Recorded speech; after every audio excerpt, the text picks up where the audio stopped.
We get loads of questions on Gardener's Question Time about plants in pots. Invariably, the plant's looking sick, it's having too much water or not enough water. The big problem is if you grow a plant in a pot in compost for any length of time, the compost breaks down. It initially has big holes and little holes, and the big holes in the compost hold air and the little holes hold water. When it breaks down, there are no big holes, they all become tiny little holes, so it becomes waterlogged. And that's why when you find compost in a pot for any length of time, 2 or 3 years, it becomes very claggy and it doesn't drain. And that's one of the main reasons, and of course the holes at the bottom of the pot blocking up, as it does naturally over time, that cause the waterlogging and the plant looking really sick. It's dying from drought because waterlogging has rotted its roots and it's actually starving of water. So I always suggest take the base out of the pot. I get ribbed about it because I say it every time, but it's so simple, but I don't think anybody believes it. But here you can see the laurels behind me with the box underneath in pots. I've taken the bases out, they've been there for years. I haven't watered them for years, maybe just for the first 6 months after I planted them. Behind me, I've got 4 vines growing over the pergola. I've just taken the bases out and then the plant will root through, and very soon they'll be rollicking all over the top of the pergola, and I will never have to water them, and I'll just be picking the grapes and enjoying them. Obviously, if you're going to take the bottom of a pot out, you want to have nice soil below. So here, where my vines are growing in the paving, I've removed the paving just directly under the pot. So it looks as though it's a totally paved area, but it's not. I've got about 300 millimetres or a foot of soil below. Taxus baccata is one of those plants that hates growing in a pot for any length of time. But here I planted 2 little bushes and I've now shaped them into this topiary shape. And again, it looks as though they're growing in paving, but they're not. Underneath the pot directly, I've got topsoil underneath and it drains, and the plant happily finds the soil very quickly. It takes maybe 2, 3, 4 months, not long, and then it's really standing on its own feet. And of course, when you plant plants in baseless pots and the roots get down, you cannot steal them. They just couldn't be moved because the roots are a really tight anchor. If you're purchasing new pots, your supplier may be able to remove the bases for you.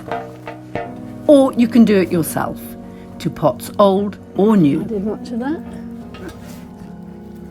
I've got 6 wonderful big terracotta pots here. Now they are frost proof, not frost resistant, and that's really important. And I'm going to show you how to cut the bases out. At the moment they've got 3 or 4 tiny wee holes in the bottom, and they will quickly block up. When you take the bases out, you have no problems with that. Angle grinding isn't for the faint-hearted. You do have to be extremely careful.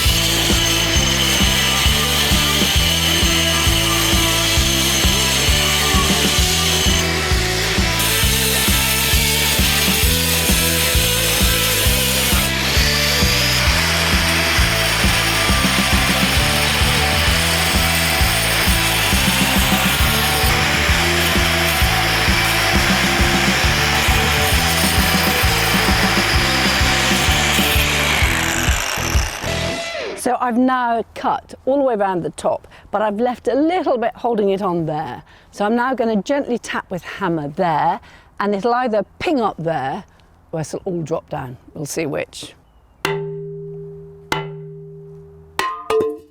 Banzai! I love using big plants in pots. Design-wise, they're wonderful. If you've got a building that isn't the most attractive building, perhaps it's a flat roof extension, if you put a big plant in a pot at eye level, or several big plants, it really deflects the eye from the architecture. But do be wary of planting a tree that will grow large in a pot unless you're prepared to prune it, lest it eventually will break the pot. If you've got a very large, tall building, and then you want a nice big proportionally paved area beside it, it can look very bleak. The way to bring the scale down of that space is to put some good eye level and above plants in baseless pots. Pots can be used to choose and define the style of the garden that you're creating. So if you want a lovely cottage garden, then you maybe use lovely rustic terracotta pots. If you've got a very dynamic modern garden, then maybe some very sleek metal ones. You can use ones like the Versailles planters that make it look quite grand, and you can use wooden planters, or you can even use old barrels. There's so many different pots to choose from, and you use them to really egg up the style of the garden that you're creating.